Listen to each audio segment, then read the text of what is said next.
Hello and welcome to Hey, we like your pod. And we're going to tell you why. Hi, it's Dawn here. As always, I'm joined by my trusted partner, Matt Pickett. And tonight, our very special guest, Mr. Tom Grossi. Tom, we're so happy to see you. We're so happy to meet you. Welcome to our humble little show. How was your week? Tell us all about it. You. No, it's plenty busy. We're back in the swing of things, full force at this point. So, no, I appreciate you having me, and we're going to rock and roll. So good to have you, Tom. It was great to meet you when you were in Cincinnati, of course. And I just want to say real fast here, man, it meant the world to me that I walked up and you went, Matt, I'm so glad you made it. And I was like, dude, thank you. I am too. It's so good to be here. So I still have, there's an ongoing bet. I don't know if you know the folks over at the Freezer podcast. Yeah. So last year or 2 years ago, I met Sanjay outside of in a backyard somewhere, like at the Airbnb. We were having like a barbecue, and this is the first time I met him, and he's like, if you know who I am in my podcast, then I'm gonna like name my firstborn after you. And I knew exactly who he was, and he's like, I did not anticipate you knowing that. It's Packers Twitter, baby. It is. And now he's got little Tom Grossi Murthy running around the backyard there. So I'm waiting for it. I didn't get it in the mail. It's all right. It's probably lost. I love it. So they haven't had their first just yet. I'm sure you're keeping track, though. They had children at this point, so I'm pretty sure he just really didn't anticipate me knowing. But you know, when you spend your life on the internet making content, you get to know lots of people on it. So no, I'm really happy to be here. Thank you for having me. Yeah. So great. Well, Dawn, how was your week? What you up to? My week has been kind of nutty, but I want to hear all about your travel. You had a wonderful 2-week vacation. How was that? You look tan. Yeah, rested. a little tan. I'll just say real fast that first of all, and that's so important to say this, Dawn, you really held down the fort without me, which is no surprise, of course.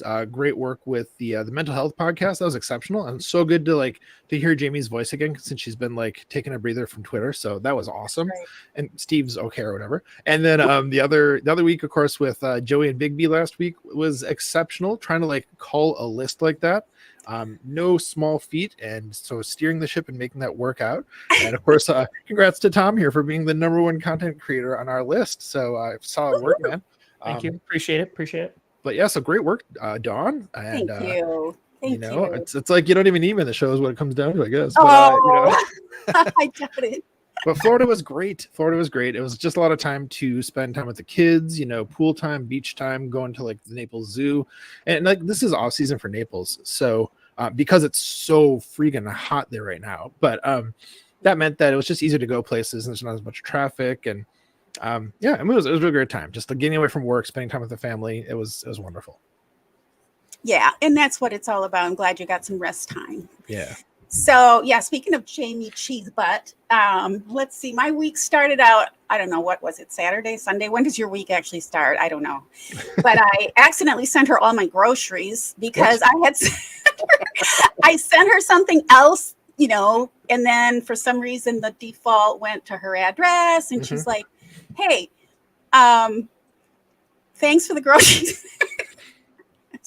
So that was kind of fun. And I guess I don't have a brain anymore. I did finally get my groceries. I'm super excited that Carlos Alcaraz beat Djokovic in the Wimbledon.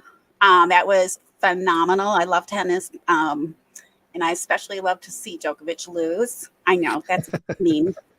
But hey, I don't know if you have ever heard me say this, Tom. I doubt it. But I feel like Djokovic is the Aaron Rodgers of tennis. So love, hate, he's great, but so sometimes annoying. So he does some ayahuasca and darkness retreats too. Is that he does weird things for sure. Talks about them as if they're normal, but not quite the exact same thing. So I'm completely captivated by the volcano in Iceland.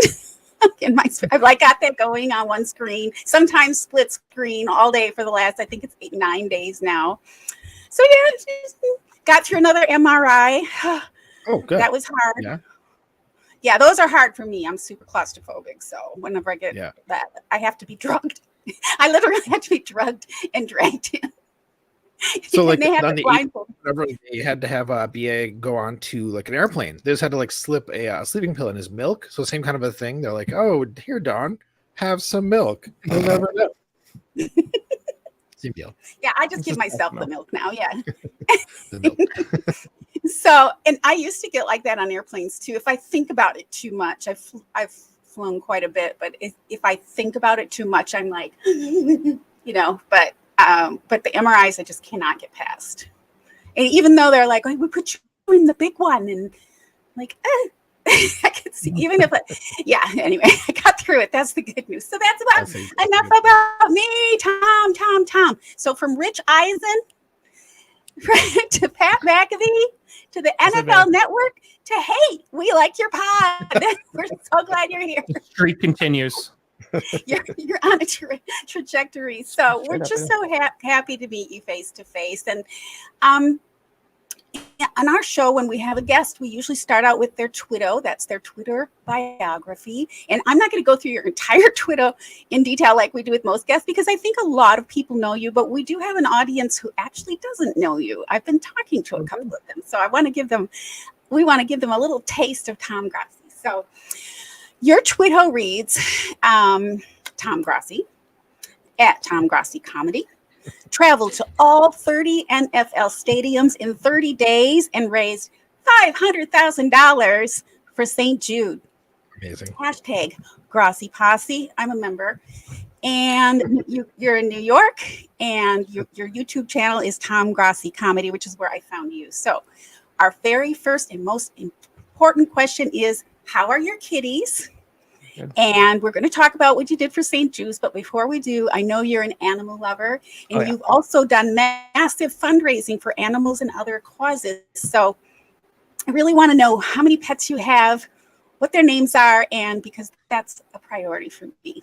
Of course. No, that's priority numero uno right there. Yeah, no, I have, it's a little bit of a zoo here. It's 2 cats, 2 dogs, which like it's not that bad when you like break it down like that. But yeah, so there's Sinclair, who's the oldest pupper. She's 10 now, might be 11, but 10. So that's her. Then there's Dash. So she's like about like 35-ish pounds, was a little bit more when I got back because she spent some time with my mom. And then there's Dash, who is 4, and he's about 85 pounds. He's the big boy. And then there's the 2 kittens who are now like a little over 1. They were strays in the Bronx, and my aunt brought them in, and I saw them, and I was like, crap. So yeah, that's Nova and Nebula. And so, yeah, they pretty much run the house at this point. But yeah, we got a little zoo here, and yeah, I've always loved animals, so I've always had pets, especially growing up. And so, yeah, I don't know what I would do in my house without them at this point. Those are great names for pets. Where do they all come from? So Sinclair was rescued from a local shelter here. She like originally, I think she came from Alabama or Mississippi, like from a high kill shelter, and they transported her up here. And like I saw her, I actually went there. The story about Sinclair is I went there to get a different puppy. So it was my first like puppy, like growing, like now I was a big boy. I was an adult. So I was going to go and get like a puppy. And the puppy that came out, I was like, oh, that's not. Oh, I thought I was gonna get a different one, and then Sinclair wound up like walking and like crawling out from underneath the other puppy, and I was like, "Oh, that's the one!" So yeah, so got Sinclair, and then Dash, same deal from a different local shelter. I think he came from down south as well, from a high kill shelter, and then the girls, Nova and Nebula, yeah, they were strays in the Bronx, and so my aunt brought them in, and I took them, and now they're here. Awesome. So, but I was asking like what the names that you gave them. So the ones from the shelters, they already had a name, or did you name them those? Or oh yeah, so Sinclair was a name that I don't even remember what her original name was. Sinclair came from, I don't know if you've ever watched the Jim Henson show Dinosaurs. That was like on during the 90s. So there was a line that Earl Sinclair's boss said. He would say, "Sinclair, you dog." And like I grew up on that show. And I was like, if I ever get a dog that's like my own, I'm naming them Sinclair. So that's our Sinclair. Dash, that's actually his name from the shelter. But I just call him Moosey because like he's a moose. He's just big. And then Nova and Nebula. Nova has like kind of this explosion of color that like goes on with her, and I was like, oh, what will I do? And then I was like, space supernova, and then there you go. And it's funny because when I was in Washington D.C. for 30 and 30, there was a fan who works at NASA who showed up and gave me an envelope of like an actual NASA printed out photos of nebulas for Nebula. So that was pretty cool. That was pretty awesome. So I love that. Yeah, that's where we got the names from. Do your cats watch TV? Yes, actually. So Nebula is actually really into football. Like really into football. Like if I have it on, we'll be like hanging out on like some ledge to be watching. Likes the Lions for some reason. They just usually gravitate to, I don't know if it's a cat thing, but likes that. And then yeah, every now and then I'll catch like a cat watching TV, but for the most part they're just like hanging out. I don't even know what that is. Because the NASA channel has a lot of like space stuff that moves around, and then I also have an app that's kind of like that too, and the cats really like it. I have one app for my cat that actually, when they put their paw on the phone, it'll take a selfie of them. So in any case, we've got lots of people in the chat. Welcome you, Tom. So that's fantastic. Katie's here. Hi, Katie. All right. So that's important. Had to get that out of the way. So what was the charity? You did some fundraising approximately 6 months ago for an animal shelter. Was that a local animal shelter, or could you refresh my memory? Yeah, no, so that was the December fundraising stream. So that was the second one that I've done. That one was for Friends of Animals. So like they've been around for quite some time. They're one of the best animal charities out there. And they range from like spay and neutering to, saving animals from factory farms, like the whole 9 yards, environmentalism and like conservatism. So yeah, they kind of handle that whole gambit. And raised money for them. We raised $62,000 in about 9 hours. And yeah, it's through YouTube. So it takes them about like a month and a half to get the money. And so like, I just never told them because why would I? I don't tell the charities that I raise money for. Mm-hmm. So I literally about February-ish. Yeah, it was after the Super Bowl. I just reached out and I was like, hey, I just wanted to make sure you got $62,000. And they're like, that was you? We thought it was a counting error. And I was like, yeah. They had like so many questions. And I was like, don't worry about it. Thanks. So I love that. That's usually how that goes. That's chaotic good. I love that. It's not about your ego or anything like that. I'm sorry. Did I cut you off, Matt? I'm sorry. No, I was doing that. Yep. Chaotic good. That's the phrase. I love that. It's a great phrase. I'm a D&D fan too, so like that's the nerdy part of me. So it works. I grew up on that stuff, man. Absolutely. And to hear Pat McAfee starting to use that phrase, it's like, oh, it's spreading. I love it. That's it. Yeah.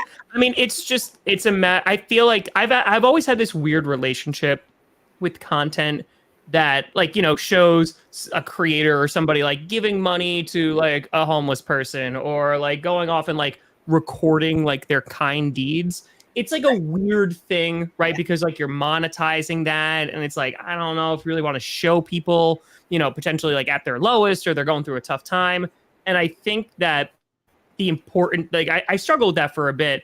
So anytime that like I don't have to be on the camera or like I can just like tell the community, hey, like let's go to this place and like let's just do this. And we don't even know like what the outcome is, if they're happy, if they're going to be happy because they're getting money, but like we don't know. Like it's all good. Like I'm happy with just doing that. There's actually only been, this is now two charities that have ever reached out to me because they found out like what I was doing, and I didn't contact them. One was St. Jude because they found out because I jumped through a table, and that was during 30 and 30. And the other one was the Dave Thomas house. It was like for foster children. So we raised money for them last year, and they just like, I don't know how they found me. I have no idea, but I actually got an email from them. They're like, "Thank you so much," and I was like, I don't know how you found me out, but okay. So, yeah, we try to do it every now and then, and we've. Last year we raised I want to say like $82,000 for charity in total for the year. And then the year before that was like in the 60s. So this year we're doing pretty well because we're about like 532K in for various charities. A big chunk of that, of course, being for St. Jude. Yeah, that's fantastic. So we have a few people in the chat who met you. So Life of Mary says, hi, hashtag chaotic good. Pappy Schmear says Dave Thomas makes a good burger too. Yeah. Kelsey Park, she says chaotic good is Posse's middle name. I like that. And Kelsey also says it was an honor to meet you in New York City. So he remembers. You remember Kelsey? Oh, yeah. I looked at every video. It was so fun. Brandon Thompson is wondering if the cats just like the blue color. Cats don't see color. Maybe no, we'll just go with that because it can't be the line. By the way, I don't understand all the hate on the Colts. Is it the Colts new uniforms? What's wrong with them? They're very blue. Yeah. I like them. I think they're fine. They like. There's aspects of them that I like. It just as like a whole is kind of like meh. It's all right. I think it's just because I really like the Seahawks one. Like I really like that 90s throwback, and I feel like there's been some heavy hitters that have come out. I'm like, ooh, I really like those ones. And so, like, when the Colts come out, I was like, it's fine. That's all right. Yeah. It's not as good, sure, in context. Yeah, I was having a conversation with somebody about the Packers color rush jersey, like, last week. And they were just like, it's just white. And I'm like, yeah. Like, they're old. And I was like, they didn't really do much. You know how the Packers are. They're not the most flashy organization, really. So, like, we're not going to expect something too crazy from them. Yeah. White. True. Makes a lot of sense. And hey to Lorenzo, our loyal. Lorenzo, it's nice to see you. And Lorenzo, we want to hear about your trip to Wisconsin. You went to Wisconsin for the first time recently. Mm-hmm. And Bryant Culp said he met you in Santa Clara. So I'm here in California, Bryant. So we're in the same time zone. Bill Harnett. Go pack. Bill. Go pack. Go pack. So, okay. So now you live in New York. Yes. You grew up in New York. Yes. And Papa Grossi lives in New York. So for those of you who haven't heard the story, and some haven't, how did you become a Packers fan as a New Yorker? And how did Papa Grossi become a Cowboys fan for that matter? Yeah, so Papa Grossi, like, he tells a couple different versions, but basically, like, they were really good. And so, like, he was kind of jumped on that bandwagon a little bit. I know his father, my grandfather, was a big Notre Dame fan. Like, that was definitely, like, his team. But my dad tried to raise me as a Cowboys fan. And living in New York, you just can't be a Cowboys fan. You can't, because it's like the Giants are there and they hate the Cowboys. There was like one or two Jets fans. And at that point, like where you are near the city, they kind of don't even count the Bills, and the Bills weren't doing so well. So I was like, okay. I wasn't really even watching football, but I went into school, in elementary school, and I heard that the Packers not only beat the Cowboys, but like they blew them out. Like it was 45-17. Like they destroyed them. So I heard it from some random kid. I wasn't even watching football. I knew what it was because I was like 6. And I was like, all right, cool. So I went home to my dad and I was like, hey, I heard the Packers beat the Cowboys yesterday. And he's like, yeah. And I was like, I'm a Packers fan now. And he's like, haha, really funny. And then I just stayed like that for 26 years. So like my actual first game watching the Packers was them losing Super Bowl 32 against the Broncos. Like that was my first like full like game memory of watching a Packers game. So I'm pretty sure I fell asleep before it even ended. And I woke up the next day and saw on like Sports Center, like while I was like running down the bottom, that they lost. But so yeah. So the thing that I noticed about your story, because I've heard that now a couple times in videos, is that it's not that dissimilar from the Kitty Goes Meow original video, where it's like almost arbitrarily you had a team and then you stuck with it and just went for it. Yeah. And that's awesome. I love the loyalty. Kitty Goes Meow. I have to tell you, like I circled Cincinnati and I was like, okay, yeah. Like I knew that this one was going to be a crazy one. And there was a couple ones I knew. I was like, I knew Buffalo was going to get crazy. I knew Cincinnati was going to get crazy. Denver, Kansas City. Like I knew that those ones, just because the fan bases, what have you. But Kitty Goes Meow, man, like that is legitimately like a cult there. And I love it so much. Like the amount of people who had figurines of Kitty Goes Meow, they had shirts. They had like baby outfits that they were planned out that they like drew. And again, like people were just drawing it because it's not difficult to recreate because you just need like the artistic ability of a 5-year-old to do it. But like it's the original drawing is literally right here. And like, God, like that's my best effort. That is my best effort. Like the back is still there. That was me trying to draw the head. Oh, nice. Like a butt with an ear. Like that, my drawing capabilities are not good. So I was like, okay, yeah, I drew this and it just blew up. And it helps because then like the Bengals went on that run and like Joe Burrow and the Super Bowl and all that great stuff. But yeah, Kitty Goes Meow. Kitty Goes Meow.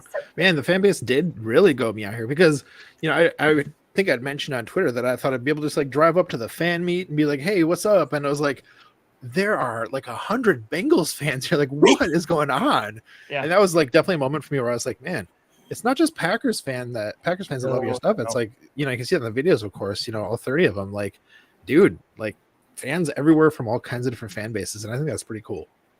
Yeah. I mean, the Cincinnati one was special too, because it was the first time that like an NFL team really saw it because like, shout out to Emily who kind of like helped organize everything.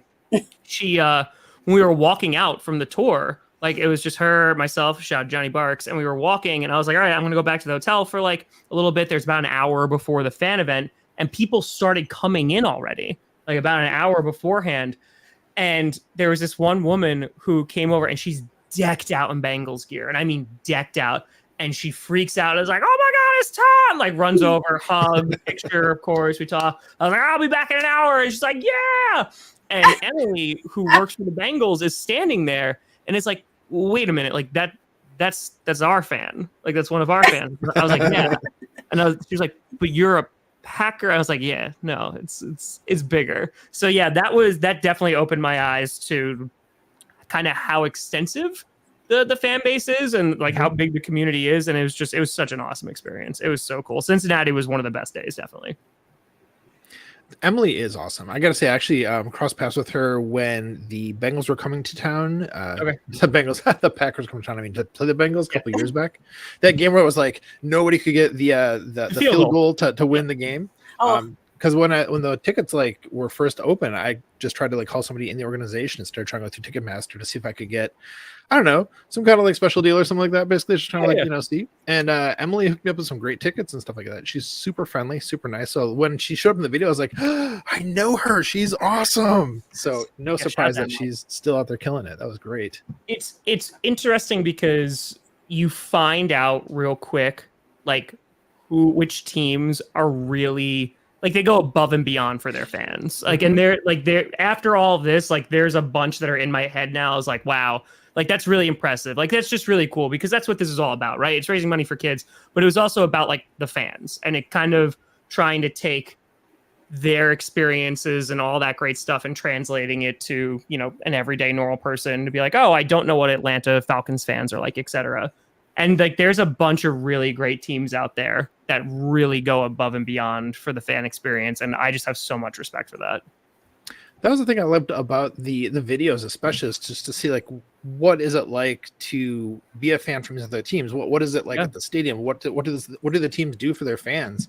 And one of the ones that really impressed me actually, as far as the fan base and the energy was the Carolina Panthers fans. Yes. Yeah. Charlotte is, I actually have literally that Polaroid picture still from Charlotte sitting on my desk. Yeah, Charlotte blew me away. And that's the thing too, like there weren't even all Panthers fans. And they kind of educated me on Charlotte because I've been in North Carolina before, but that was my first time being in Charlotte. But they were like, yeah, like it was just people coming from an hour away, 30 minutes away, a couple hours away. And it was kind of just a hodgepodge of a bunch of different, like there's a lot of diversity in terms of like fan bases that were there. But man, they came and they were ready to rock because that was like a 4. I thought that day I was like, all right, I'm gonna do laundry today. I didn't have a stadium tour. I was like, okay, cool. I found a Whole Foods. I was like, it's gonna be easy. I'm just gonna go. Like, I'm really tired, so I'll go to the fan event. We'll be there for like 2 hours, and then we're done. Nope, that thing was 4 hours because there was over 100 people in that bar, and it was just so much fun. Like, they were probably at that point they were the most insane crowd, and we had bigger crowds like in Cincinnati. But yeah, no, that was something special. Very. And Maddie had a question here. Maddie was wondering. I just lost it. On that point, it's a great segue, Maddie. If you could go back and do it all over again, what would you do differently? This is Matt's question. Yeah, like knowing what you know now, what would you do? Yeah. So Johnny and I actually have had conversations about that. And what's funny is too, like Johnny and I never met in real life before day 1, technically day 0, like, cause we just met in Green Bay. Mm-hmm. So we talked about it because there's really no way to do something like that, especially when you're in a position like me and not having a ton of connections with a ton of teams. Like I mentioned it in the very last video, when we set out, I had confirmations from 6 teams and that was it. And I was like, that's not great. Like, even if you just take the 30 stadiums, I was like, that's rough.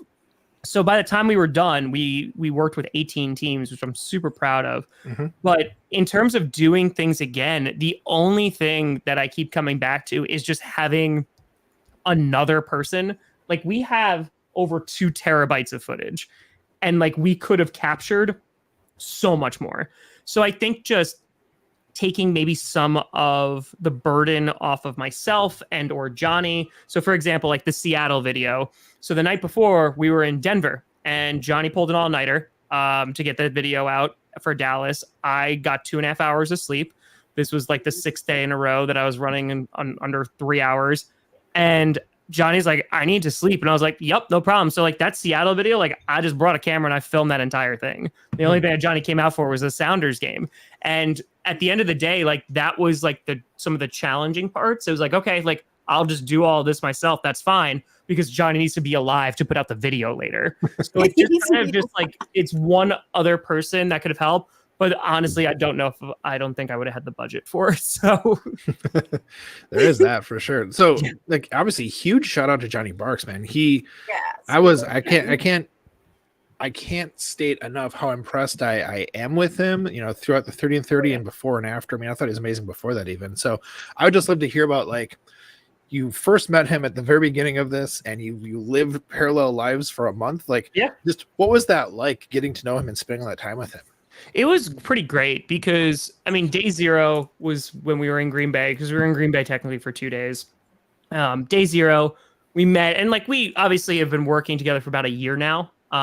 He came on board, and then we did the Hot Ones Challenge like over stream for that fundraiser in December that we raised money for Friends of Animals.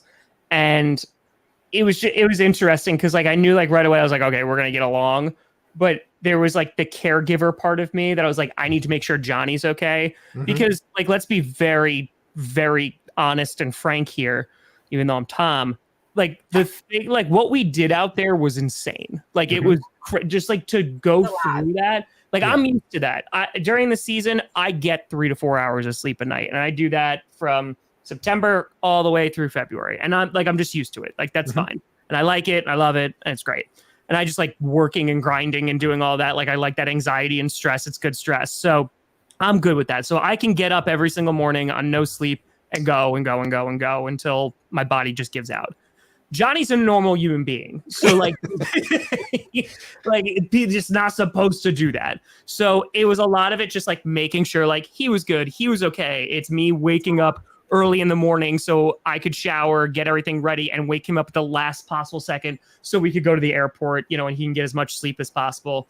But no, like we just really started bonding, and it was through the content. You saw it through the content too, because when we started, like we didn't know what we were doing in terms of what this was actually going to be. I mean, you look at that Packers video, that video is very different from the Charlotte video, Mhm. right? And because it's like very segmented. It's like interviewing Corey, interviewing Wes. It has a stadium thing. It has the meetups. It has all these things, and it kind of like gives like a history.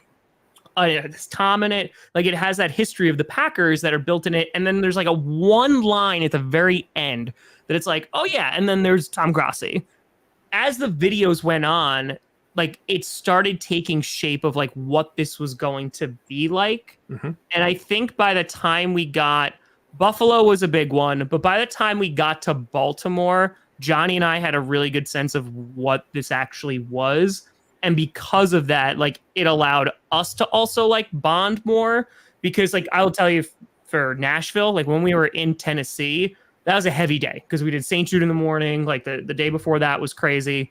But like we also had like some real talks, and like all off camera, all whatever, just like between Johnny and I, just like some real talks about like, you know, childhood stuff and like kind of just like where we came from and our backgrounds. Yeah, no. So like now, like Johnny, like I consider him one of my closest friends, and you know, we're rocking and rolling because like we went through an experience together, and we talked about never doing this again. We're like, yeah, no, it was like this is 1:30. Literally, I'm home for a week and a half, and I'm texting Johnny. He's like, "Give me a week, I can do another 30." Like,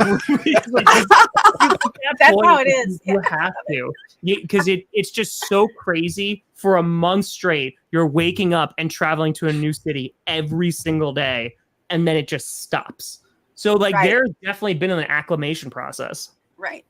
This might be like the dorkiest thing I've ever said on the show, and that would be saying something, but that reminds me of like marching band season, where it's like, especially like during band camp, and it's like you wake up, you go to school to rehearsal, you know, it's like in the summer, and you're there literally all day. Like you have 2 hours for dinner where you go home, you come back, and like that the bonds you form with the people in the trenches together, standing out on the blacktop, and you're burning, your skin's all burnt and your face is all fried, and those people, man, those connections they're deep and they're real. So of course, obviously what you did is like several orders of magnitude higher, but still that same kind of thing of like just being in the trenches with a person, and like, you know, that bond that forms is a beautiful thing.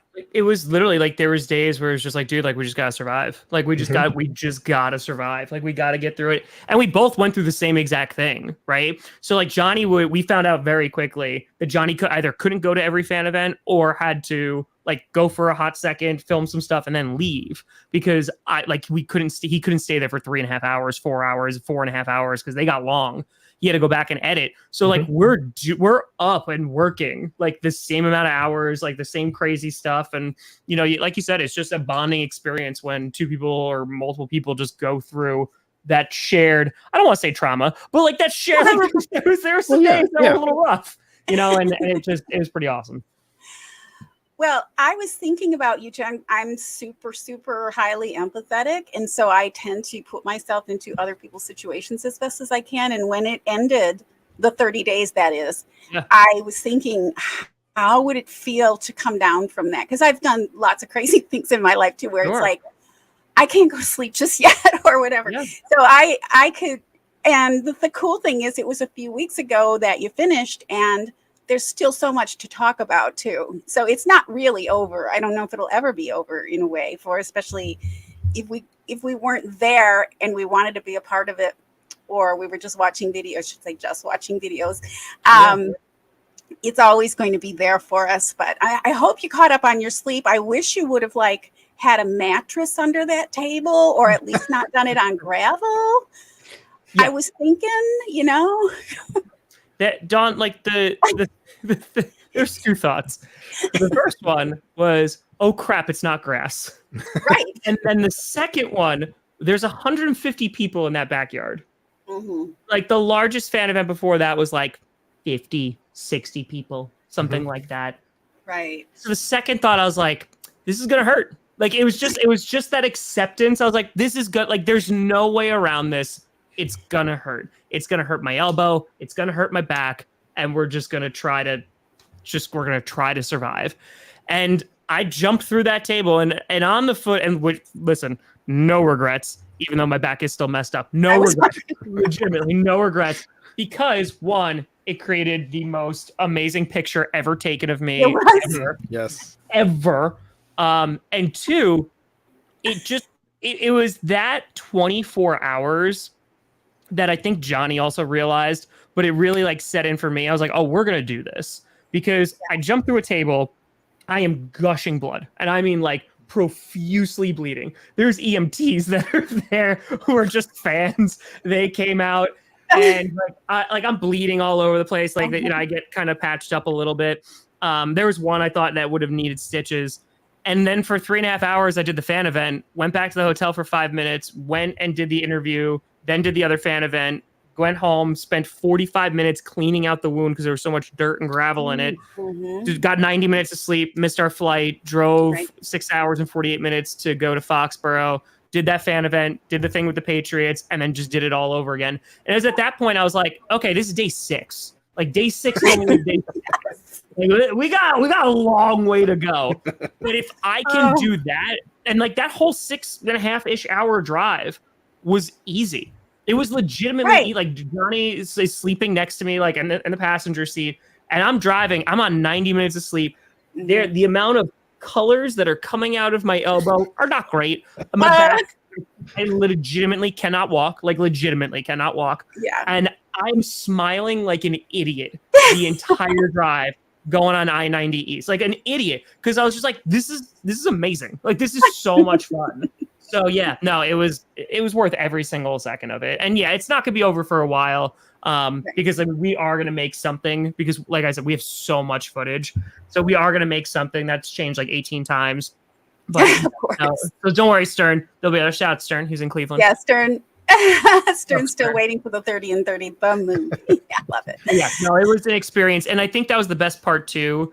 Is that it was a really like a collective we experience in which there was the videos that came out, and I think definitely after the Baltimore video, like the heart of what we were trying to do really was shown, and that's like a big shout out to Johnny Barks, because he was able to capture a lot of what was going on out there, and kind of just was like, hey, like here's the heart of Baltimore, right? And like here's all this. So I think it's a mix of that, and then there was actually people there. Like there were people tailgating. There were people showing up at the stadium, and they didn't even know if we were having the fan event at the stadium. Right. Like it was like that kind of crazy stuff. So, you know, to experience it with thousands of people and then people watching too, it was such a unique experience.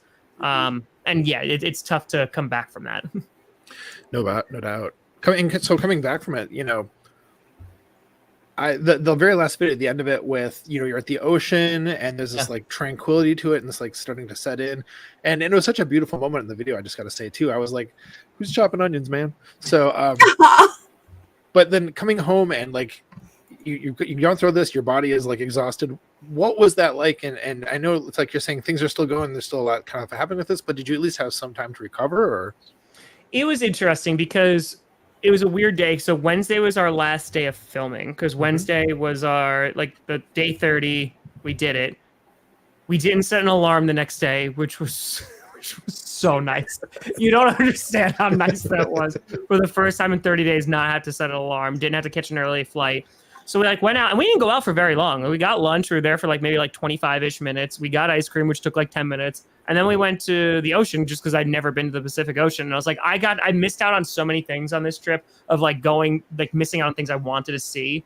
And whether it was just like exploration of the city, I was like, I'm doing this. So we go there, and I'm standing there, and like I do have this moment, and it kind of is like this collective moment that's going on. And then like it's Johnny who's just like, we gotta go, because like the Cardinals video has to come out, and then we're catching the red eye that night to go back to New York. And the reason we're doing a red eye, because instead of us separating and being like, okay, we're home, we're gonna try to make this work now. Nay, let's just do it together and knock it out. So do that. We almost missed our flight out of LAX. It was like this. Of course. Because of course, why not? One last time. So then we get back, red eye, whole 9 yards. And Friday, I don't even put out a video. Like we don't put out the last video because it's just too big. Like it's too big. I'm like, so I wind up streaming for 2.5 hours, raising another $31,000 for some food. And then it doesn't come out until that. So like we're still working. We were working that day. We were working the next day. So it was all working. And then like once it came out, like that was a really cool moment. And there was kind of like that decompression that started to occur. But that next day, like early in the morning, drove Johnny to the airport, dropped him off. I went to go see Spider-Man that day. I needed to do something for myself. And all month people were like, did you see new Spider-Man? I was like, no, I'm a little busy. Like just a little bit. So, no, instead I went to go see Spider-Man, which was really, really nice.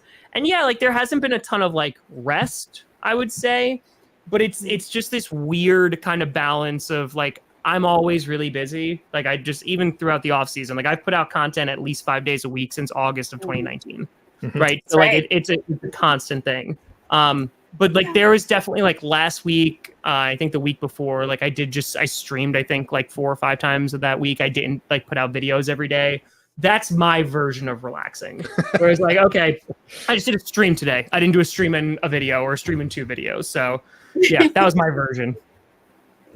I love it. I love it. I'll take a vacation, like a real one. Well, and thanks for that, because you're one of the ones that helped me when I decided I was going to become a football fan, a Packers fan and a football fan. It was you on YouTube that brought me into it. I mean, I was following you.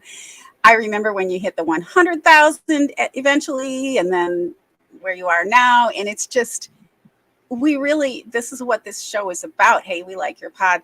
It's all about appreciating the phenomenal content creators in Packers and the NFL and the community. You've built such a great community, Tom, and it's just beyond special. So thank you for that. Thank you. I appreciate your kind words. I mean, that was the biggest surprise by far, because I know like the community that has been built here for like 8 years. I knew it was different, and it's not just like, oh, it's my community, so of course they're great. No, it's different because I watched other creators do fundraisers, and they would raise like $1,000. I'm like, that's amazing, like that's incredible, right? And they have bigger audiences than I do. And I'm like, okay, and like the first charity fundraiser, the 8-hour one I do, we raised $51,000, and I was like, that's crazy. Like that's an insane amount of money. Right. And fast forward to 30 and 30, not only because I say this all the time, besides the Steelers who donated $1,000, and besides Pat McAfee who came at the very end and donated $25,000, we raised freaking $512,707, something like that. All of that except $26,000 came from just everyday normal fans. And that is by far the thing I'm the most proud of.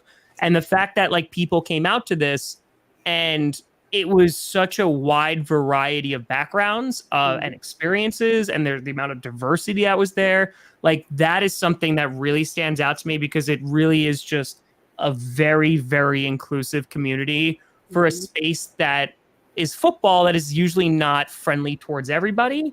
But like I have always attempted to kind of get away from that and be like, no, it could be for everybody.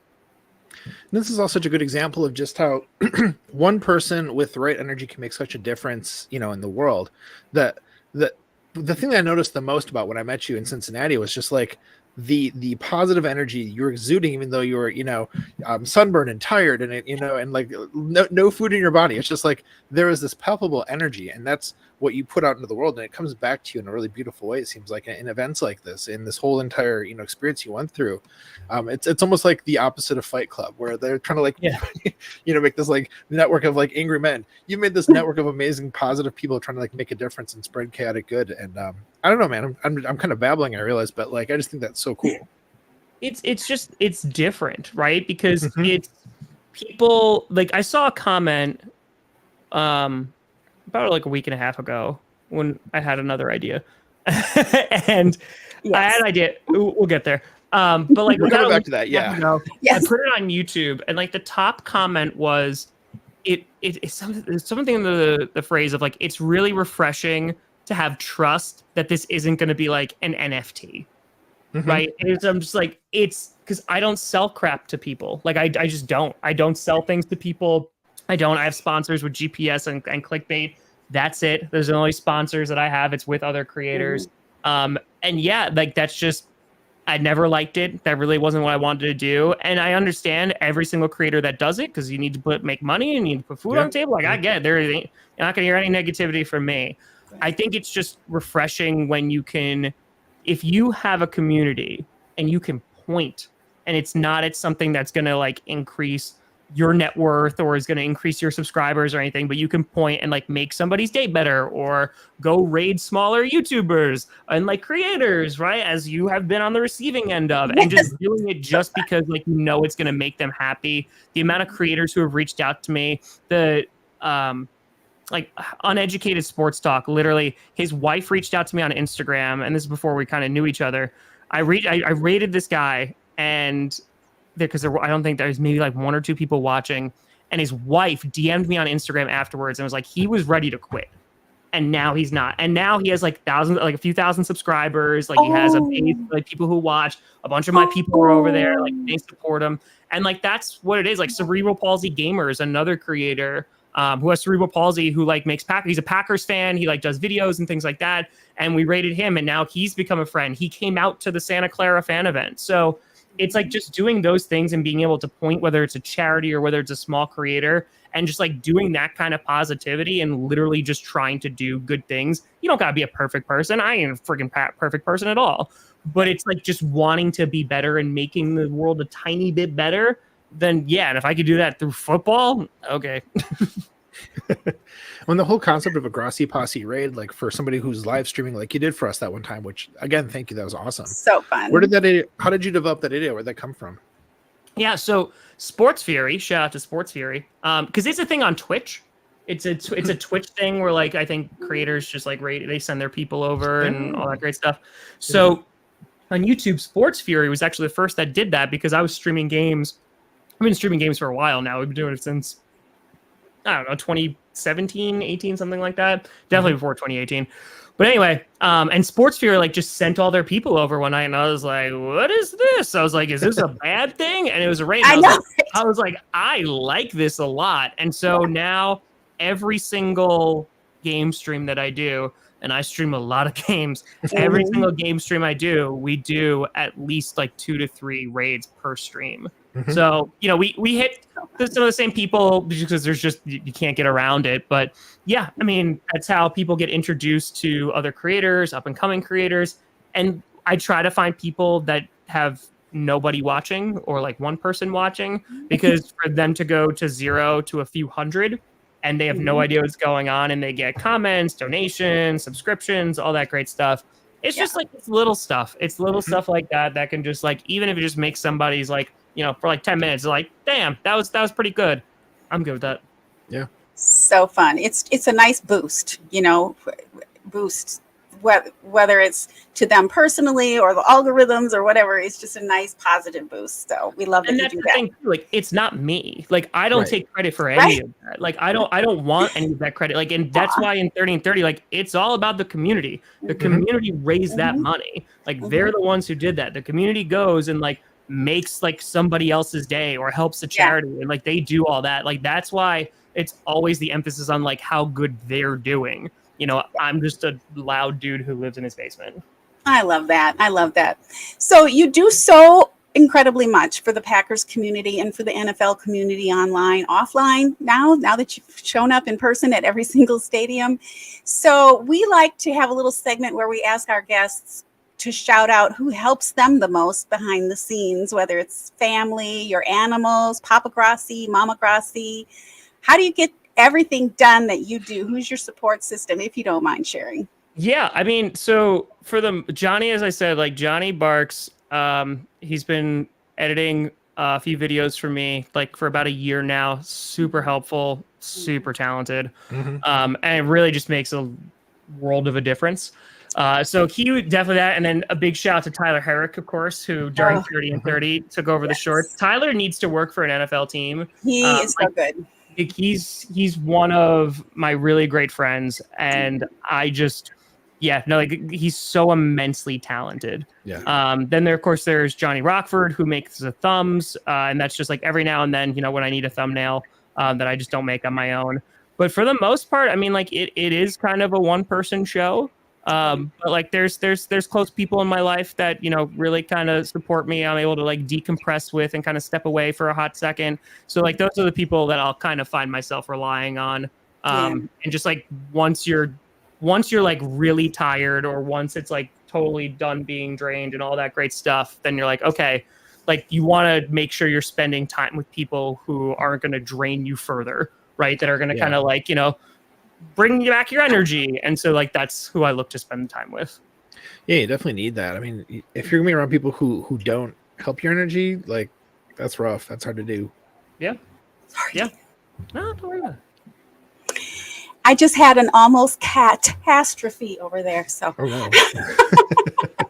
sorry about that. I know that That's life. phenomenal. Yeah, we all have our people that help us be better at what we do and just help us do what we do. So that's great. So important.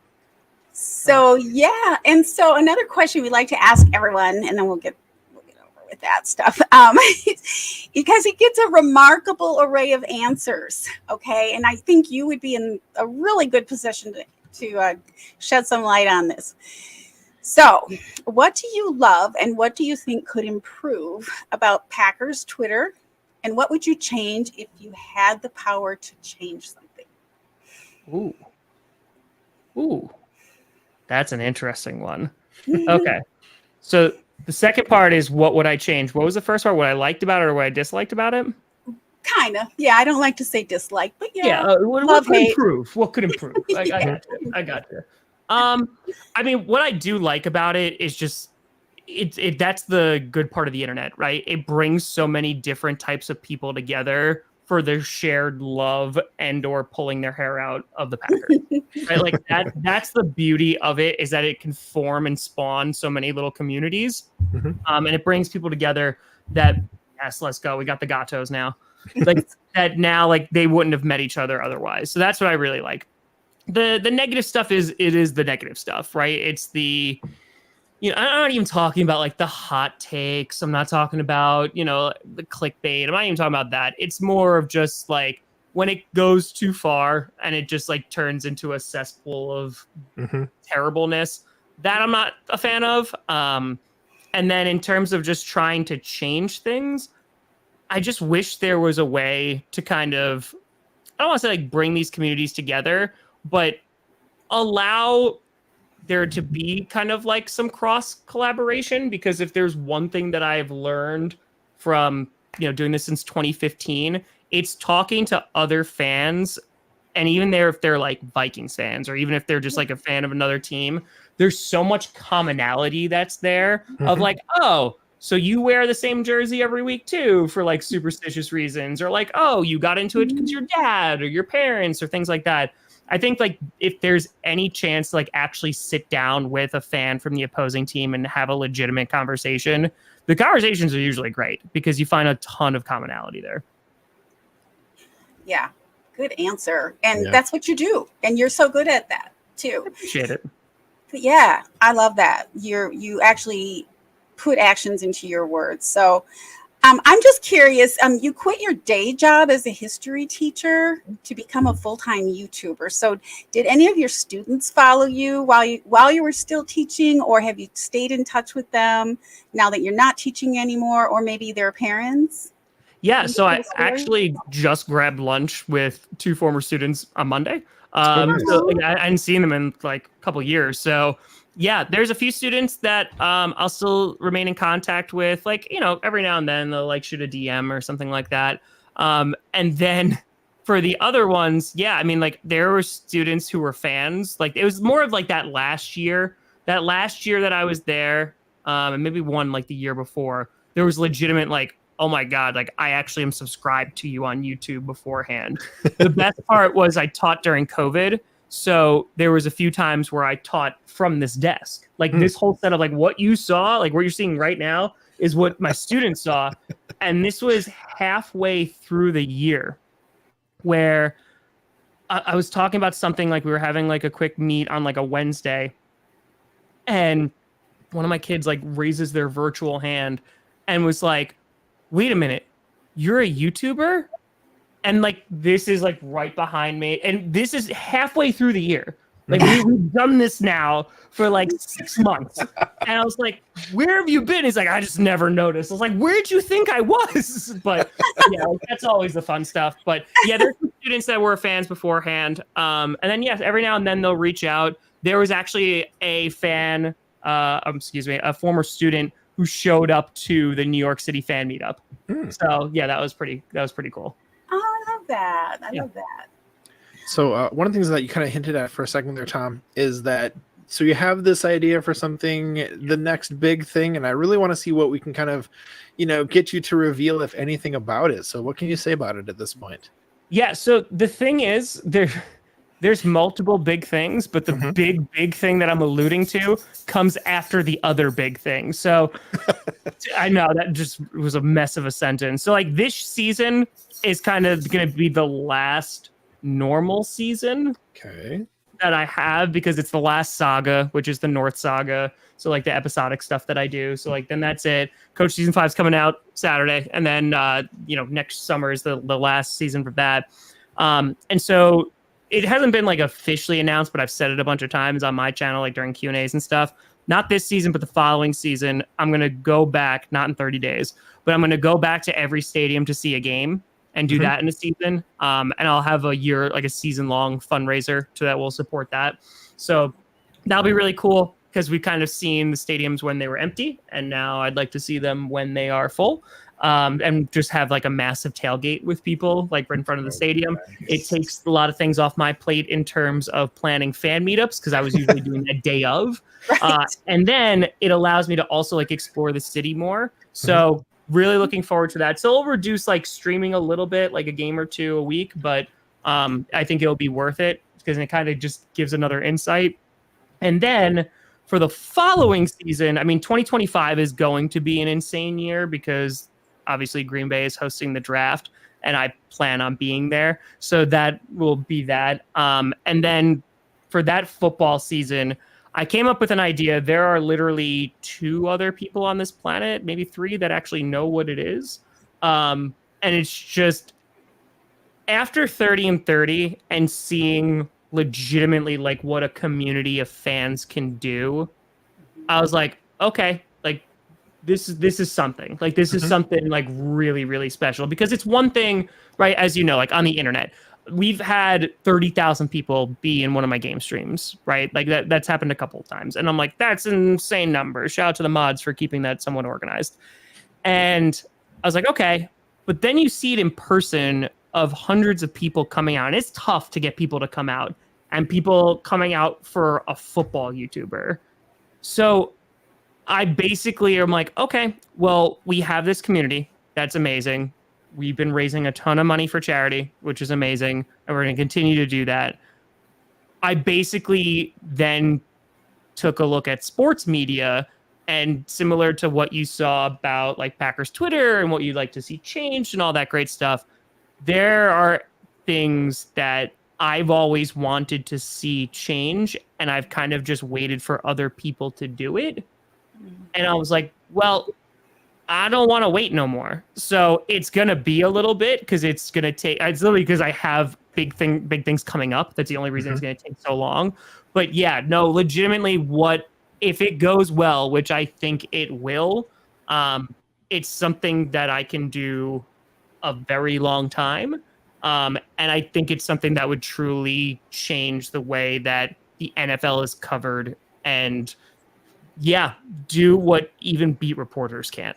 So that's the little tidbit I'll give you there. I am so intrigued. I cannot wait to see what this is going to be, because it sounds amazing. We're excited. We're excited. Yeah. It will be announced at the draft in Green Bay. Okay. So yeah, that's when the announcement video will come out, the whole 9 yards. So going to every stadium again for when it's actually full for a game, that'll be announced like fully during this year's draft. And then I also did, Johnny Barks and I talked about it. We talked about it. When and if I get close to 1 million subscribers, we'll do 30 and 30 one more time. We'll do it one more time. Just one more time. That might not happen, depending on what happens, or it might be like 30 and 60 or 30 and 90. That's a little more civilized. As much as it is, yeah, it's gonna be 30 and 30. Well, Kelsey Parks says you have my interest, and you definitely have ours. And dibs on the Giants, Tom. Whatever it is, that's Bill Hartnett. I think what's interesting too is like there's so many more connections that I have with teams after 30 and 30 now, and it just allows me to do other things that wind up just helping other people and giving money to charity. So like that's the best part of it. I mean, like there are teams, the Bengals were the ones who started that, and they gave me the Jamar Chase sign ball, which we auctioned off. Teams saw that, and then they started giving things to be auctioned off, which raised thousands and thousands of dollars for charity. So yeah, no, I think I think we're gonna make some more noise. I'm excited for it. I'm really excited for it. We love your noise. We love your noise. And backtracking just a little bit, what's the best response to a YouTube raid that you've ever done? And please do us again anytime. But we were kind of in a state of shock last time. But truly, it was really positive. It really did make our day and our evening, and it was super fun. And we made new friends. I have new followers here. And but did you ever have any like weird responses or super funny ones, or did somebody sleep through We've had it? negative ones too. Like we've had people who were angry, like legitimately, because they were just like, "What is this?" And what's going on? Yeah, they got very upset. That has happened. No, I mean we've had people who have cried. We've had people who they've been like, parent and child who have done it together. That's how we met. It's in the blood. Like that, they're huge Chiefs fans. Like that was awesome. They were at the Cincinnati meetup too, and then they came out to the Kansas City meetup. So yeah, like that was really cool. But I think the best part about it is just like the genuine joy of somebody who's been doing this for a little while, and I know what that's like, and nobody watches.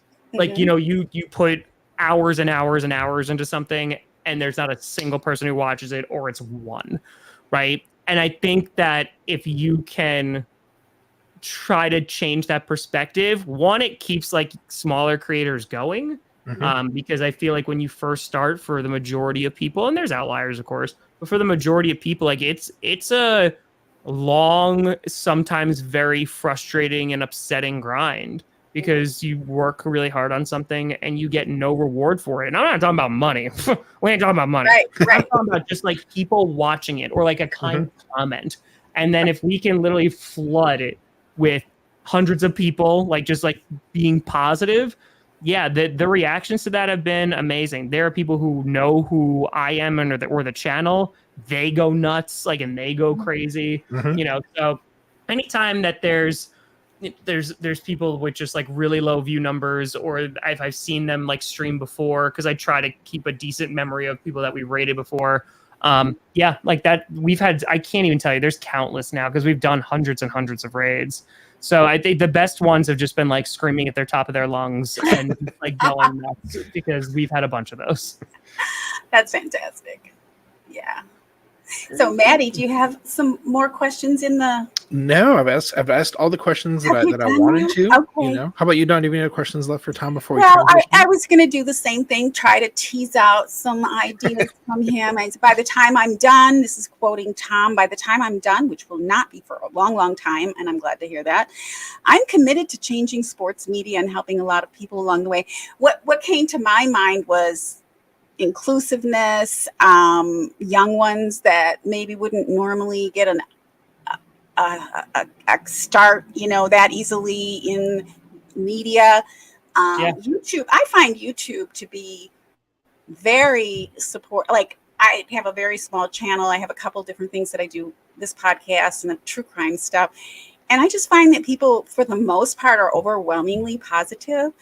And so I think, the YouTube venue for sports media is underused in a lot of ways for like the professionals. I mean, what I see is what, NBC, what the big media companies do, they're going to do it. And then they sort of slap that on YouTube instead of the other way around.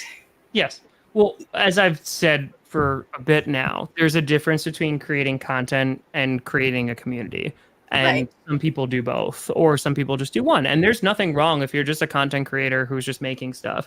And you'll see, right? Like if ESPN starts a new channel on YouTube, they're going to have hundreds of thousands of subscribers day one, right? Because of just their name.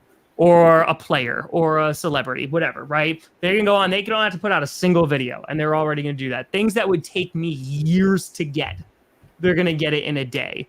And I know that there are younger people that are watching that, or smaller creators watching that, and like that's frustrating as heck, right? Like that's frustrating. So yeah, the inclusiveness is definitely one of them, if not one of the biggest aspects of it, because you also look at those fan events and it doesn't, this is going to sound odd, but it's not like stereotypical football fans, right? Of just like the machismo, like that. It's not that, but they're football fans. And I think like that helped as well, like put a spotlight on, hey, there are people out there that love this product, that love this game, and like the NFL and like the game should accommodate those people and like want to welcome them in. Right.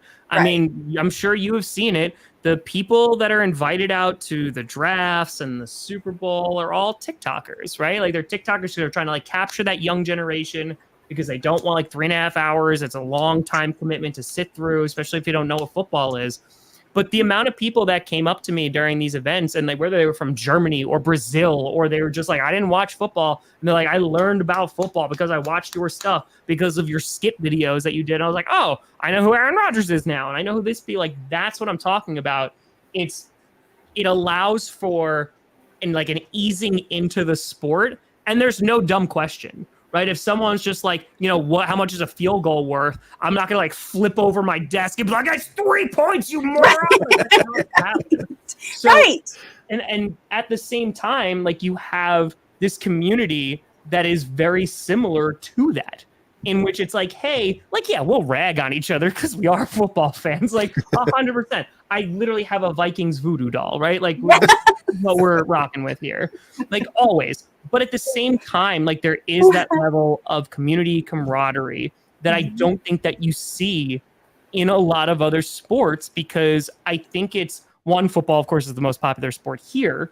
But at the same time, everybody's separated by their communities. Everybody is like, well, I like this creator, or I like this beat reporter, or I like this team, or I like this conference or whatever. And it's usually like just very separate. Right? It's very separate. Everyone like keeps in mind their own business, what have you. And even on Packers Twitter, you see this, right? There's some people that are like, oh, I just follow these people. There's the Cheesehead TV people. There's the Game On Wisconsin people. There's the Tom Grossi people. Then there's all these different types of people, right, that follow their certain creators. And that's all well and good. There should be as many choices as humanly possible. You don't like my stuff? That's all good. Like, don't. It's all good. Right. So that is one way, the community aspect of changing the game.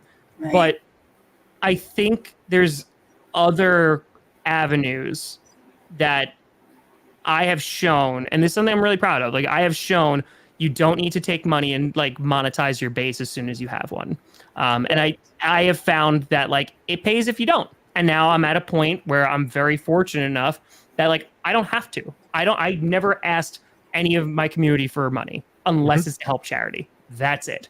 So at that point, I'm like, okay, well, I'm not beholden by any company, no corporation, none of that stuff. Like ESPN calls me tomorrow and goes, Tom, you want a show? I'm going to tell them no. And that's like the God's honest truth, because at this point, like, why would I? Like, I have no interest. My commute is 2 flights of stairs, which is fantastic, right? I get to be home. I get to be with my pets all day. Like, and I get to make something that I genuinely love doing and working 15 to 16 hour days, making that thing that I love. Like, it is a dream for me. Like, I couldn't be happier. But I think that there is a path of making noise in this space, and you don't need to follow traditional means to do that. You don't need to join a big network or a big company or anything like that to really like make your voice heard in this space. And I think that there's so many talented creators out there who are doing that, and it's tough to just break through the noise, right? Because maybe they don't have like the personality, or maybe they don't have the flair, or maybe like they don't know like all the deep X's and O's, but they're really good at this, and this. Okay, well then how do we get them in front of an audience that wants exactly that, right? Like how do we get an Andy Herman in front of the people who are craving X and O's? How do we get a Tyler Herrick in front of we should get Tyler Herrick in front of everybody, but like the people who are like, you know what, I don't take football that seriously, but I love to laugh about it and like do the memes and all that great stuff. How do we like, again, and there are memes to do all of that. And I think that if you can show that and in some ways do it better than traditional media, and I think that's why so many people are flocking to social media or YouTube, right, or these creators rather than the traditional corporations or sports media. There's a reason for it. Like there's a reason why I have thousands of people in my streams muting their TVs, watching like me do play-by-play, me just random Packers fan, and they know I'm a Packers fan, me doing a Browns-Ravens game rather than, you know, listening to whatever commentators there are on there. Like there are things that are being done better in this space. Yep. And I know that old media is trying to now like get into that, but yeah, no, I think there's ways that you can kind of just set out on your own and do your own thing and be successful. Yeah. Well said. Yeah.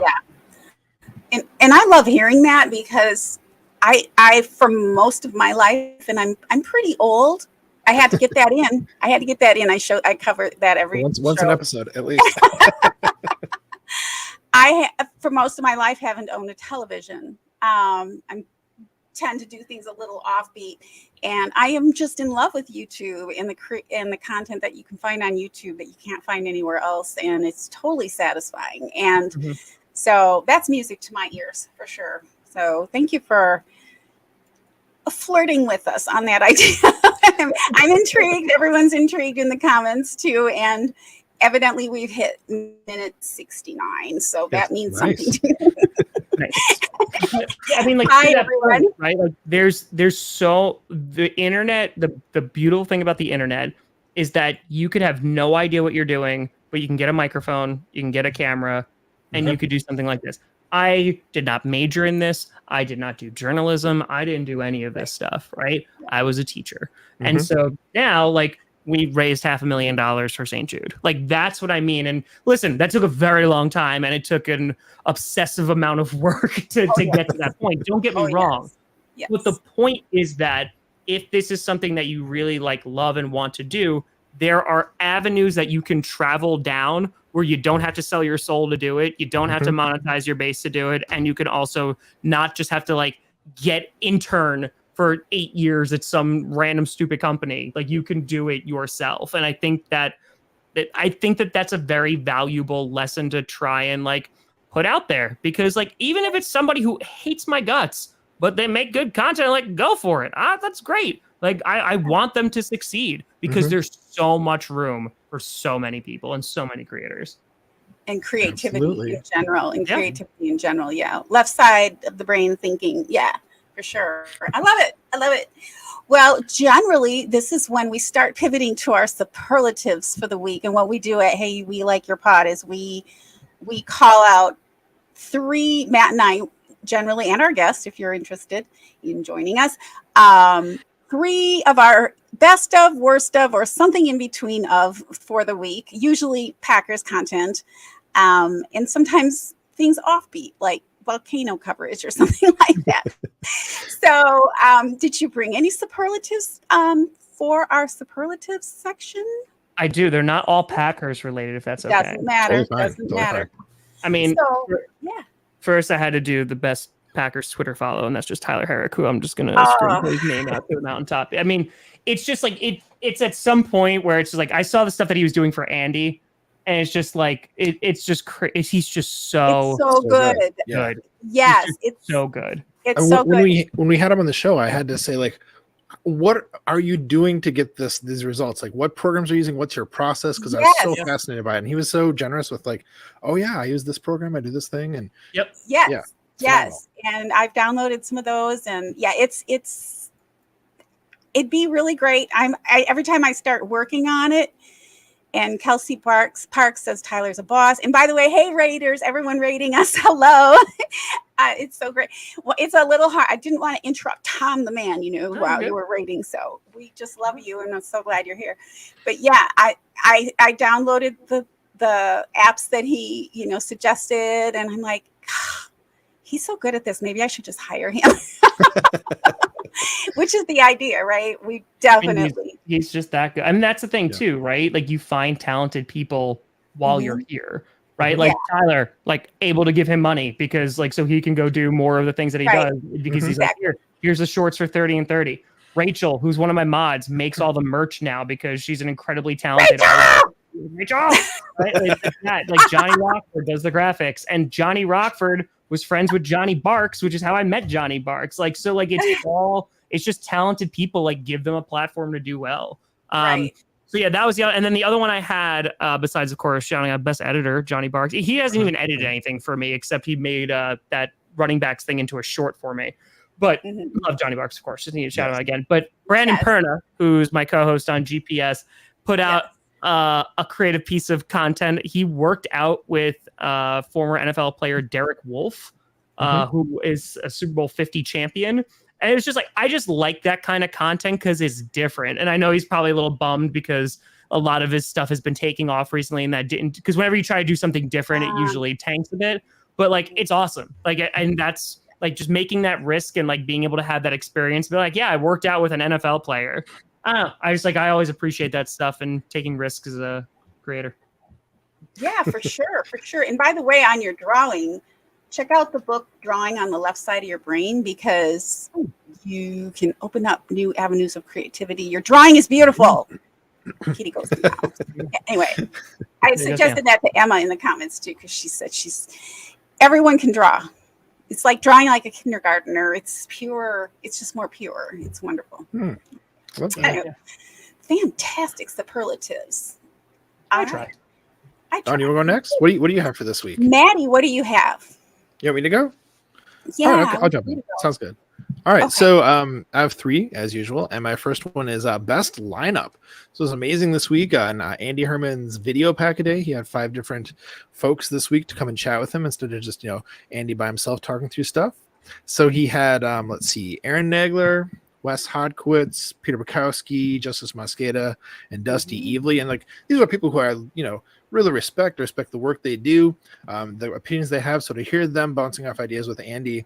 It's been phenomenal. Of course, Dusty's hasn't come out yet. That's tomorrow, so I'm very much looking forward to that. And I especially liked how Andy did it because he has three questions he asked all the people, 2 questions specific to each person, and then 1 like off the wall personal question that he ended it with. So like a really like smart format to get like some consistency and like hear the different perspectives on the same sorts of topics and stuff related to the Packers and training camp because it's largely centered on training camp, of course. But that was a great series. I've really been enjoying that. So that's been a lot of fun. The first one. My second one is best point. So last week, Dawn, after you and Big B and Joey did the phenomenal work on the best of episode. One of the people who commented here, and I don't know him that well. His screen name is Extend. His handle Justice MCKG. This was a really good point. He said, "I'll be the one to say it. Over 20 content creators and not 1 black person listed. Can someone point me to a black Packers content creator that I can support?" And I read that and I was like, "Oh my god, this is like a list of white people here." And that made me think like I need to be more conscious of like seeing creators from like just that don't just look like me, basically, right? I mean, we try very conscientiously here, Don, of course, to like bring in a more or less an equal number of male and female guests to the show, but like it needs to go beyond that. So the fact that he started that like thread by quote tweeting us, and then people started like saying, "Oh, check out this guy, check out this guy, check out this guy," was awesome. That's so great. I really appreciated that. It's such a good point and good to like remember this is something we need to be aware of, For sure. That was great. That's a good one, Maddie. Thank you. So my last one then, real fast here, was best guest. So this week, the Wednesday Pack-A-Day pod crew, of course, is Dusty, Steve, and Sarah, had their annual have a loyal listener on the show to be a guest. And so this year it was Pete, who is the Scottish Packers fan. If you haven't heard this episode, this guy's hilarious. Like he was so funny to listen to, and he has this like charming Scottish brogue, but like he was right in there like cutting on Steve and like kind of ganging up with him, and like really? it was a really funny episode. And oh good. Of course the thing is, the people who go on the show to do that of course have to start a podcast, so I'll be looking forward to the day that he actually does that. Actually, he said that he has one about Scottish politics, which I'm probably not going to like tune in for that. But Right. you know, if you start something about football, he'd be really good. So he was an excellent guest. I highly recommend checking that out. Ooh, I'm going to check that out. I haven't listened to that one yet. I have been listening to Andy's series though, and listen to Justice today. That's fantastic. I love Justice. Just side note, Justice Mosqueda is one of my favorite football Yeah. minds in the Packers sphere. That dude is so smart. Yeah. Huge fan of that guy. Yeah, can't miss this one today. So I was actually planning to do the third in my series of Fraternizing with the Enemy, covering the Lions today, but it's much too long-winded. We've gone a while. So, but there was breaking news today, and by the way, Yes. Tom Grossi actually covered it, and so I jumped on that. Mhm. Best NFL news, bye-bye Dan Snyder. Yes. Bye-bye. So, okay, so if you're following the show, you've known that I've covered this and probably gotten a little in the weeds legally on this with the legalese and stuff. So I'm just going to put this one to rest. I don't think it's over yet, hopefully. It is for the NFL side of it, but Right, yeah. from the legal side, I feel like Mary Jo White kind of split the baby, which is what we expected. They didn't release the report until it was kind of a done deal, which I didn't appreciate. No. So what about Gruden? He still has some things going on in court, so I'm going to be watching that. Will there still be criminal charges? The AG in DC is suing Snyder and the Commanders. So I think all of those things are still going to go forward. It's not really over, but the allegations were 5, just briefly to remind everyone. It was Tiffany Johnson's work dinner allegation, which, by the way, Dan Snyder's lawyer was there saying, Dan, this is not a good idea. I mean, that's how bad it was. And that gets a check. So they found, Mary Jo White found that they sustained those allegations, that those were true. Tiffany Johnson also alleged that Dan Snyder was in on the calendar photograph, peeking and all that. They couldn't find enough evidence. That didn't mean it didn't happen, but she didn't find enough. This is where she's splitting the baby, I think. So that one doesn't get a check mark. That was not sustained in the final conclusion. Jason Friedman's revenue sharing allegations were sustained, but his allegations regarding the security deposit to the what's it called? To the people who have seats. What is my brain just gone? Ticket holders? Season ticket holders. My gosh. You know what happened? Somebody just walked by my apartment smoking a cigarette, and it's like, my brain's not working. And it's blowing right in my face. So that was like a yes, no. And then the failure to cooperate with the investigation is something that they brought out, which wasn't really a charge or anything, but Dan Snyder did not cooperate. He gave Mary Jo White like a 1-hour interview and refused to cooperate after that. So after extensive investigation, they have sustained Tiffany Johnson's allegation of sexual harassment by Mr. Snyder and Jason Friedman's allegation of deliberate underreporting of NFL revenues by the club to avoid its VTS sharing obligation. So when a visiting team comes, each team has to share 34% of the proceeds with the NFL, and he was holding back on that. He was holding back on season tickets holders getting their money back. It was just kind of awful. So he was skimming constantly off the top. It just wasn't enough for him. And then just being super abusive along the way. So in any case, it's very likely, I hope, really, that this isn't over yet. But at least he's out of the NFL. Yes. We don't know what the next billionaire will do with that team, but hopefully for the Commanders' sake, and your character, hopefully not sunflower. Why is my brain not working? Wallflower. Wallflower. Hopefully for Wallflower, this will all take a good turn now that there's a new owner at the Commanders and maybe a new name.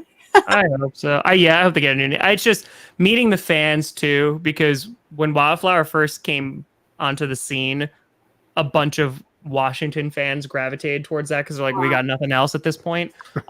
And then especially when I was in DC, like those fans, they just like want to be proud of their team again. Like, and it's not just like, oh, my team sucks. They're like, oh, my team is doing poorly. It's like, no, my owner, right? Because if you have a bad player, you can cut that player. You have a bad coach, you can cut that coach, right? A GM could get fired. You have a bad owner, and Dan Snyder is not just a bad owner. He's a terrible human being. Yes. Like, not a good person. Right. It's really difficult to get rid of a bad owner. So Yeah. I'm happy and relieved for Commanders fans, and I just hope that even if it's not immediate success, they start to get back on the path of like a team that they can be proud of, a stadium that they can be proud of that's not a complete dump, which like it is. It's one of the worst ones, and it's not. It's other the fans. Like, it's just Snyder didn't take care of it. Like, they didn't do it. No. It's plastered with sponsors, but they didn't take care of it. And that's not coming from me. Like, that's coming from players who are breaking their legs on it. Right? It's coming from people falling on Jalen Hurts. It's from sewage water leaking in there. So I'm just glad that hopefully we can get on the right path here. Yeah. I hope so. I mean, he bought some, and I put this in our show, I don't know, like a year and a half ago. He bought some property in Virginia. So he was intending, supposedly, I don't know if that was just for show, but yeah, it never came to anything. He was supposed to be building a new stadium. So my other two superlatives are non-FL related. And so this relates to the volcano in Iceland, which I'm just I love Iceland. So I'm going to do my best to pronounce these things. So I'm going to leave a link for everything that we've discussed, as always, in our description after the show. And if you're listening to our podcast on Saturday, it'll also be in your description. So if you just click up, you'll get the links to everybody that we're talking about, including to Tom Grossi, if you don't already have that. So the Fagradals Fall live stream. Fagradals Fall, and it's pronounced differently than it's spelled, but this is kind of a crazy little baby volcano that erupted because of seismic activity in Iceland, which isn't uncommon for Iceland. That's why we have Iceland. But because of YouTube and because of drones, we can really see what's going on inside these volcanoes and all around the volcanoes. And I've always been super captivated by lava. I don't know why. I've always wanted to get as close as possible as I could to lava. And it's really not a good idea. And people are doing that. And so you see them too. It's kind of cool. So I'm going to leave the link for the live streams, and as well as one of the drone pilots that I'm really fond of. And his name is Isaac Finnbogason, which means son of Bowfin. I looked it up. So it's actually a Finnish name. And which, there's a lot of Norwegian and Finnish people in Iceland too. So I'm going to leave those links in. If you are not mesmerized by this volcano, if you're having trouble sleeping, listen to it. It's just phenomenal. They call it the heartbeat of the world, the earth, the sounds. So have either of you seen any of these live streams or? I have not. I just found, so I literally just looked up because I love Iceland. So I was like, oh, okay, yeah, let's go. So that's pretty cool. That thing's burning too.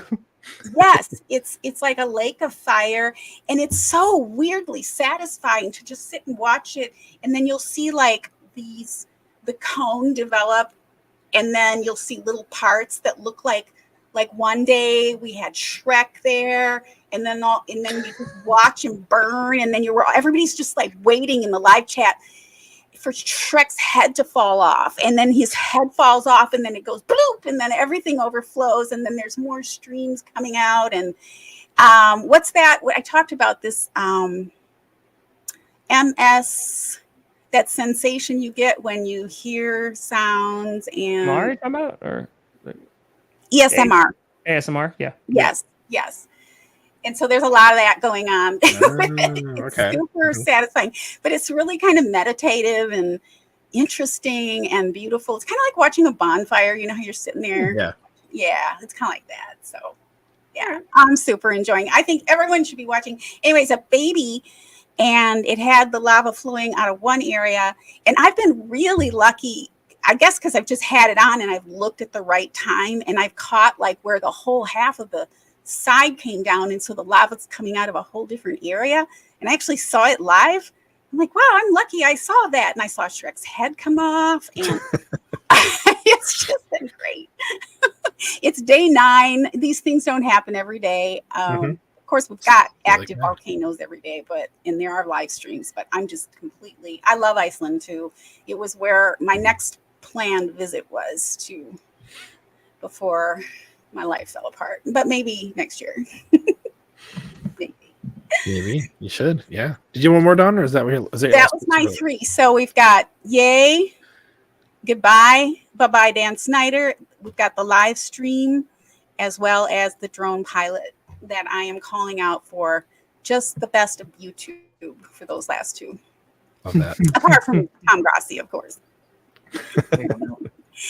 So, Tom, super thankful you brought some superlatives and that you came to visit us. And thank you for everyone in the chat who's been rating us. Somebody just said they got all 4 of their wisdom teeth out a few days ago. Oh, my gosh. I know that life. Bill Hartnett says ASMR Shrek decapitation was not on my bingo card today. Yes, that's why you come here. I always come up with something weird. That's my favorite comment of the night right there. That's awesome. Thank you, Bill. I love it. So Tom, any final thoughts before we call it a night? Thanks again for being with us. We really I appreciate you having me. Dawn, I didn't know you were vegan too. I am vegan too. Yes. Oh. Grass people stick together. Let's go. Grass people. And I have a lot of food allergies and weird allergies too. Yeah. So I relate to having, been thrown in the hospital for no reason other than drinking a carrot juice or something, and sometimes. I do have a peanut allergy. I do not. Oh, good. I'm glad. Yeah. Because I really love peanut sauce. I had peanut sauce with tofu today on my lunch. So. Yeah. Are you a vegan out of necessity, or did you choose it, or did it choose you? No, I chose it. Yeah, no, I did. I'm actually, the ironic thing, obviously, besides being a Packers fan, because I'm allergic. I'm like deathly allergic to milk, like not lactose intolerant, like all the dairy. So like was born, had cream spinach. Like I think I was 6 months old. I stopped breathing, went in the hospital, spent birthdays in the hospital, whole 9 yards, because you should trigger my asthma. It was, the usual. It's fine. It is what it is. So then I grew out of the allergy a little bit. I'm still allergic to milk. Like I'll either break out in hives or have really bad chest pains or other negative reactions if I ingest dairy, which is really cool, real super quick. It's how awesome people are. When I was in Baltimore, we had the fan meet up at a restaurant at Jimmy's, and I shook someone's hand and I realized that they had crab, and they buttered the crab, and I was like, like I felt my hand getting itchy. I was like, crap. So I literally just like, I made an announcement. I was like, hey, can like everyone just like wash their hands before like I get over here? Just every single person, like they either stopped eating or they went and washed their hands. I was like, you guys are all awesome. It's amazing. So the irony is like being allergic to cheese and being a cheesehead, but I'm also really, really good at cooking meat. Like I'm really good at it. Like it was one of those things I was like, oh man, like I can crush like a filet mignon. But yeah, just like over the years, it was just like I've always loved animals, and it got to a point just for me personally, like I couldn't justify my diet anymore. Of like I wouldn't eat my dog, so like why would I eat a pig? And I'm like, I don't have to, so I don't push it on anybody. When people do whatever the heck they want, like it's just for me. I'm just very content that like with my choices. So yeah. Same to me. I grew up as a city girl, but in Wisconsin. But so in the summertime or whatever, we'd go traveling around the state, and I would, they'd point out cows and horses, and I'd be like, "You mean you eat the cow?" Like, so when I was really young, there was just no way. So I was never interested, and for health reasons too at this point. So yeah, and Cal Owat says, "I am a vegetarian who is good at cooking meat." That is kind of rare. I'm not good at cooking meat. I'm allergic to a lot of things. I'm not allergic to dairy. I just started a meal service called Thistle. Do you have Thistle there yet by you? I've heard of it. I have not gone to it though. It's really good. And they're expanding. I know they're in the like New York Metro. I don't know how far you are out from New York City. I'm like 45 minutes north of the city. Okay. So you might be able to get Thistle. I'm loving it. It's making my life because I've had tons of surgeries and tons of stuff, and it's like getting the right balance of protein and all of this when you're a vegan can be hard. And Yeah. I'm always shopping, and it's like I'm never eating enough. So I'm super excited about my thistle lately. It's like I've been on it for a couple weeks, or a couple months. Yeah. So, That's awesome. and I don't have to shop. So that's cool. Or cook. Even better. Even better. Much better. So that's great. Yeah, we stick together, us vegans. There's a lot of vegan options where I live in Southern California. That's I mean, awesome. tons. Wisconsin, when I grew up, not as much, probably now more so, but it was a little challenging as a kid. I bet. Mhm. Oh yeah. Nowadays, like they got fake ice cream. Like it's like we're rocking. They didn't have none of that stuff when I was a kid. So we're Right. rocking. Exactly. But I Well, appreciate Maddie- you both for having me on. Thank you for taking the time. Yeah, thank you for taking the time to be with us, for being so generous with your time since we went kind of long here tonight. Really appreciate you, man. And so folks, if you're not already following Tom Grossi, if you're one of our fans who isn't like a Packers person, definitely, absolutely one of the best follows out there on Twitter. His videos are hilarious. So it's Tom Grossi Comedy. Grossi is Grossi. So look out for that. Make sure to give him a follow if you're not already. Of course, if you're a Packers fan or if you're one of the Grossi posse here, you obviously know him real well as it is already. But suffice to say, thanks again, Tom, for being here. Really appreciate it. And so, friends, of course, you'll find links in our show description for everyone we mentioned, so please check it out. Also, we'd love to have a chance to interview you and shout you out if you're a subscriber and a football fan. And in fact, as a side note, one of our fans, Mary, is going to be on the show in the near future. She just reached out and said, "Hey, could I be on the show?" And I was like, yes, you could. It'd be phenomenal. So we're looking forward to that. So, anyhow, our DMs are open on all the social platforms. And folks, when you subscribe to our podcast, you help us to keep spreading the love in our community. And the best way to help this podcast grow is by sharing it with your friends and family. Yes, Maddie, that's right, because we love you. We're so glad to know you, to be fans of you, and have the luxury of being fans of the most storied team in the NFL. We appreciate your support, your subscriptions, and sharing our pod. And we look forward to seeing you next week on Hey, we like your pod.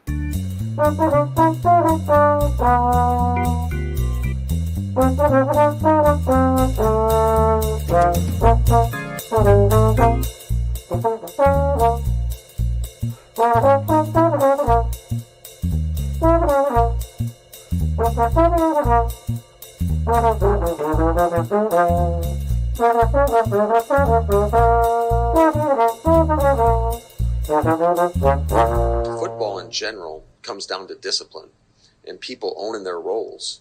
And when you aren't disciplined or you go outside the scheme, bad stuff happens.